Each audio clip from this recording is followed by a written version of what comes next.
Hello बच्चों, welcome back to second video of coding decoding. और मैंने आपको पहले एक वीडियो करा चुका हूँ पहले कोडिंग डिकोडिंग के ऊपर। वो थी वर्ड टू वर्ड वाली कोडिंग। ठीक है, वर्ड टू वर्ड में आप लोग क्या करते थे कि एक वर्ड आपको गिवन था और उसी वर्ड्स को दोबारा आप दूसरे वर्ड में कोड करते होते थे। ये थी वर्ड टू वर्ड वाली कोडिंग आपकी।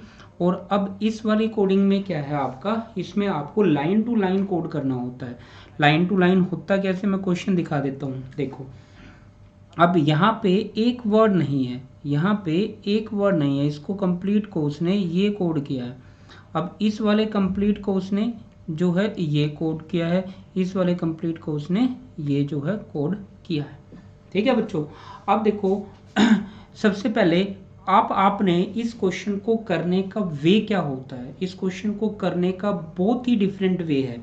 इसमें आपने जैसे ये पता लगता है कि मोर देन वर्ड्स, वर्ड्स एक वर्ड नहीं, वर्ड्स का वर्ड्स में कन्वर्जन है, ज़्यादा वर्ड्स यूज़ किए हैं, तो जल्दी से उस पे जाओ कि लास्ट वाली लाइन में क्या पूछा गया है। लास्ट वाली लाइन मतलब ये वाली लाइन में। अब बच्चों बहुत ही ध्यान से देखो, यहाँ पे उसने बट की कोडिंग पूछी है। यहाँ पे उसने क्या पूछा है, बट की कोडिंग पूछी है। तो बच्चों बट की कोडिंग के लिए आप देखो कि बट कौन सी लाइन में आया है। बट बच्चों आया है यहाँ पे। ठीक है जी, यानी उसका जो आंसर है इन इसमें से या फिर इसमें से, मैं कलर चेंज कर लेता हूँ सो दैट कि आपको अलग से ये दिख जे ऐसा कुछ, मतलब या तो ये आंसर इनमें से कोई एक आपका आंसर होने वाला है। ठीक है जी, अब आप एक जल्दी से एक चीज और भी देखो, क्या किसी और के अंदर यहाँ पे जैसे नीट एंड टाइडी नहीं, बट नहीं यूज हुआ। एक बट बच्चों उसने यहाँ पे भी यूज किया हुआ है। ठीक है, दो जगह पे बट यूज किया है। जिसका मतलब क्या होगा कि इसमें से और इसमें कोई ना कोई एक चीज आपकी कॉमन मिलेगी आपके, जैसे QPRINMSEN, यहाँ पे है HSM SEN RSO। बच्चों दोनों में यहाँ पे कॉमन क्या आपका आया है, SEN, और यहाँ पे कॉमन भी क्या था, बट। दैट मीन्स कि इनमें जो बट की कोडिंग रहेगी वो SEN रहेगी। तो ये क्वेश्चन इस वे से करते हैं। चाहे तुम एक लिख के भी कर सकते हो, डायरेक्टली भी कर सकते हो, बट वो लाइन में ही उल्टा सीधा आपको गिवन होगा सो दैट आप डायरेक्टली ना बना पाओ। राइट, देखो एक क्वेश्चन मैं और करा देता हूँ सो दैट कि आपको थोड़ा सा अंदाजा हो जाए कि किस वे से करना होता है। देखो गिवन क्या है, वी हैव गिवन इश L2INM, इसको उसने लिखा नीट एंड टाइडी। ठीक है जी, नेक्स्ट है QPR और INM और SEN, उसको लिखा स्मॉल बट नीट। नेक्स्ट भाई उसने दिया हमें HSM SEN और RSO, और उसको उसने लिखा गुड बट एरेटिक। राइट, ठीक है। अब देखो हमने बट की कोडिंग बतानी है। अब बट जो है इनमें कॉमन है, इन दोनों में, यहाँ पे अगर आप कॉमन देखोगे तो SEN है। ठीक है, दैट मीन्स के आंसर क्या रहेगा, ये रहेगा। पर बच्चों एक बात सोचो, अगर क्वेश्चन करने में मुझे इतना कुछ लिख के देखना पड़ गया तो बहुत ज़्यादा टाइम वेस्ट होगा। ये 5 से 10 सेकंड का क्वेश्चन है, तो आपने विद इन स्टेटमेंट के अंदर ही ढूंढना सीखना पड़ेगा बच्चों। ठीक है, क्योंकि ये लिखोगे तो टाइम वेस्ट बहुत ज़्यादा हो जाता है आपका, 1 मिनट लग जाएगी तो वो काम नहीं करना यहाँ पे। चलो एक क्वेश्चन और देखते हैं। अब मैं जैसे मैं बताया था कि सबसे पहले लास्ट वाली लाइन पे जाना है, तो बच्चों लास्ट वाली लाइन पे जाओ। यहाँ पे आपको कोडिंग जो दिखी गुड की आपने बताना है।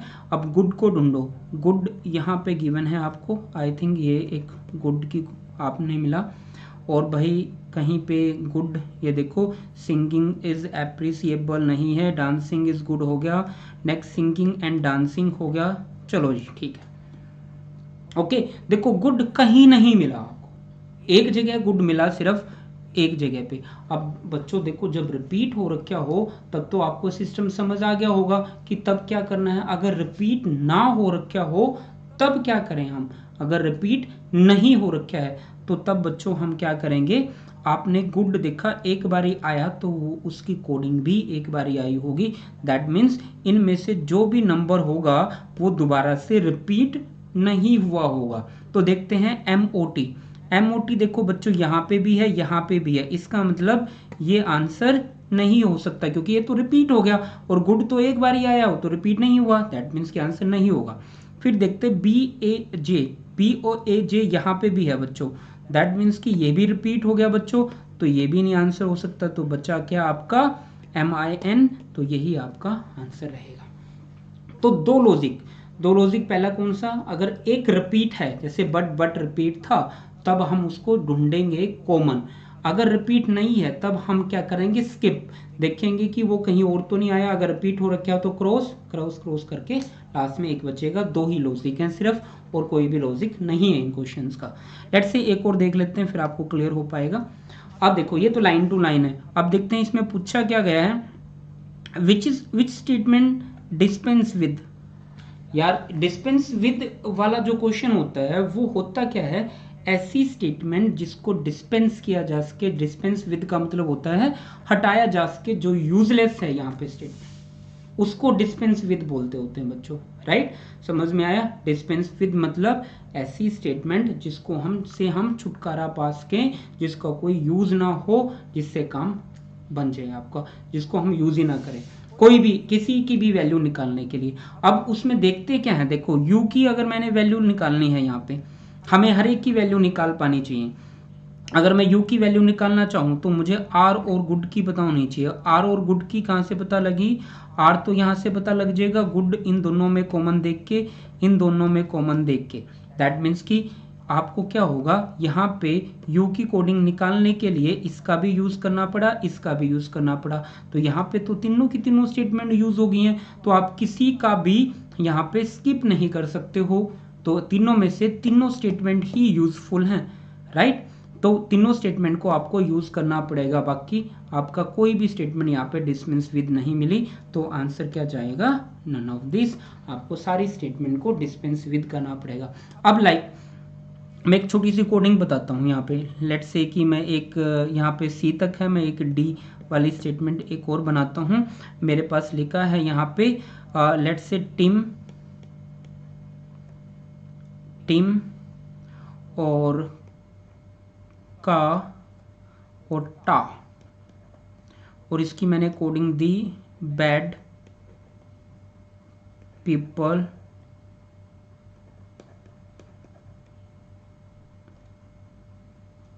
एंड तो नहीं यहाँ पे यूज हो रखा है, तो मैं समथिंग एल्स ले लेता हूँ। बैड पीपल दिस ले लेता हूँ, दिस मान लेते हैं। ये मैंने कोडिंग आगे पीछे करके बना दी है। तो बच्चों अब देखो, मैंने यहाँ से अब इसका यूज करके मैं आंसर कहीं पे भी नहीं निकाल सकता। मैं क्या कर सकता हूँ, इस टीम का, और टीम का तो मुझे पहले ही इनका यूज करके, बैड की कोडिंग तो मैं इन सब का यूज करके ही निकाल लूंगा, तो ये वाले का तो कोई फर्क पड़ा नहीं। अब इन दोनों का तो मैं कभी भी नहीं आंसर निकाल सकता। तो ये स्टेटमेंट क्या हुई, डिस्पेंस विद हुई। इसके होने से ना होने से कोई फर्क नहीं पड़ता। तो this is called dispense with, या सुपरफ्लुअस यहाँ पे वर्ड यूज होता है दिखावटी है ये स्टेटमेंट जिसका कोई यूज नहीं है। राइट, तो एक और क्वेश्चन देखते हैं बच्चों। अब ये क्या है, नंबर टू नंबर कोडिंग वाली जो मैंने बताया था, ये जो अभी किया आपने वर्ड्स टू वर्ड्स कोडिंग किया है। अब हम क्या कर रहे हैं, नंबर टू नंबर कोडिंग कर रहे हैं। चलो देखो, अब आपने यहाँ पे आपके वर्ड्स हैं, वर्ड्स का नंबर है, और हमने कोडिंग बतानी है पेपर की क्या होगी। अब मैंने कहा काम सेम है बच्चों, दो ही लॉजिक बनते हैं, रिपीट होना या फिर रिपीट ना होना। पहले रिपीट देखते हैं कि हुआ कि नहीं। मैं रेड पेन ले लेता हूँ सो दैट कि आपको दिखता रहे अलग से। Here it is. चलो ठीक है भाई, मैंने बताना है पेपर, और पेपर मेरा एक तो है यहाँ पे, और भाई नेक्स्ट है वॉलपेपर एक है यहाँ पे। ठीक है जी, दो जगह पे रिपीट हुआ। अब देखते हैं दो जगह पे दोनों में रेपिटेशन क्या है। इन दोनों में रेपिटेशन आपने देखनी है। अब देखो इसकी कोडिंग थी ये वाली, इसकी कोडिंग थी ये वाली, और इसकी कोडिंग है ये वाली। अब पेपर इन दोनों में मैंने देखना है, इन दोनों में जो पेपर में 8 जो है 2 बारी रिपीट हो रखा है, राइट। 8 जो है 2 बारी रिपीट हुआ है, दैट मीन्स कि ये जो है किसके लिए यूज हुआ होगा, पेपर के लिए यूज हुआ होगा। तो 8 क्या रह गया, आपका आंसर रह गया। यहाँ पे यूज कौन सा मेथड हुआ, रेपिटेशन वाला, राइट। चलो एक और देखते हैं, ठीक है। तो इन शॉर्ट बच्चों आपको एक चीज समझ आई होगी कि आपने वर्ड्स टू वर्ड्स की, वर्ड की देखी, वर्ड्स टू नंबर की कोडिंग देखी है। ये चीज आपको यहाँ से इस क्वेश्चन में जो है क्लियर हुई होगी। Okay, hope for the best बच्चों, आप लोगों को ये वे समझ आया होगा। मोर प्रैक्टिस के लिए आप लोग हमारी वेबसाइट पे जाओ, वेबसाइट पे आपको पीडीएफ मिलेगी और पीडीएफ को सोल्व करो, विद सोल्व नोट्स हैं वहाँ पे, बहुत सारी कुछ आपको मिलेगा, वहाँ पे जाके आप लोग देख सकते हो। थैंक यू सो मच बच्चों, let's move to next one type.